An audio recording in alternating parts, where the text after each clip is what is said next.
अहोई अष्टमी व्रत कथा।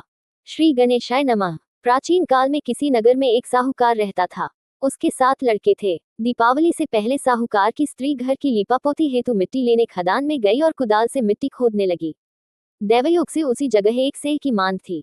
सहसा उस स्त्री के हाथ से कुदाल बच्चे को लग गई, जिससे सेह का बच्चा तत्काल मर गया। अपने हाथ से हुई हत्या को लेकर साहूकार की पत्नी को बहुत दुख हुआ, परंतु अब क्या हो सकता था।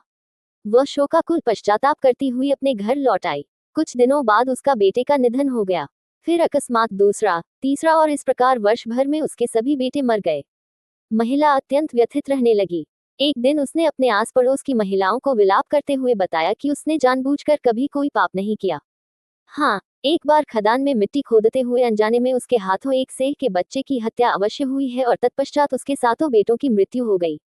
ये सुनकर पास पड़ोस की वृद्ध औरतों ने साहूकार की पत्नी को दिलासा देते हुए कहा कि यह बात बताकर तुमने जो पश्चाताप किया है उससे तुम्हारा आधा पाप नष्ट हो गया है।